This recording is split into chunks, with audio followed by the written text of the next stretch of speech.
कहानी शेर और हिरन की दोस्ती। एक घना जंगल था जहां सब जानवर अपनी अपनी जिंदगी में मसरूफ थे। इस जंगल में एक शेर रहता था जिसे सब जानवर ताकतवर और खतरनाक समझते थे।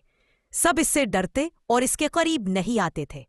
शेर अकेला रहता और अक्सर सोचता कि आखिर क्यों सब इससे दूर भागते हैं। एक दिन शेर नदी के किनारे पानी पी रहा था कि अचानक एक नन्हा हिरन वहां आ गया। डर के मारे कांपने लगा, लेकिन शेर ने नरमी से कहा, डर मत, मैं तुम्हें कुछ नहीं कहूंगा।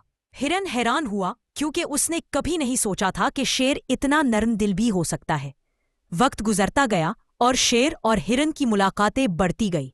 वो साथ खेलते, नदी के किनारे बातें करते और जंगल की सैर भी करते। आहिस्ता आहिस्ता दोनों में गहरी दोस्ती हो गई। एक दिन जंगल में शिकारी आया। उसने जाल बिछाया और हिरन उसमें फंस गया। हिरन जोर जोर से मदद के लिए पुकारने लगा।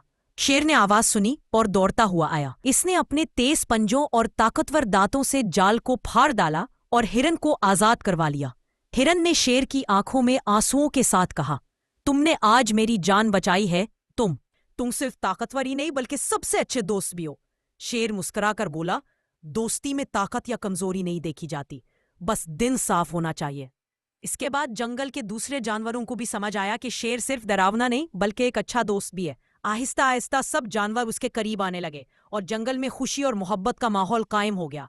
सबक, दोस्ती में खौफ और फासले की कोई दीवार नहीं होती। मोहब्बत और एतमाद सबसे बड़ी ताकत है।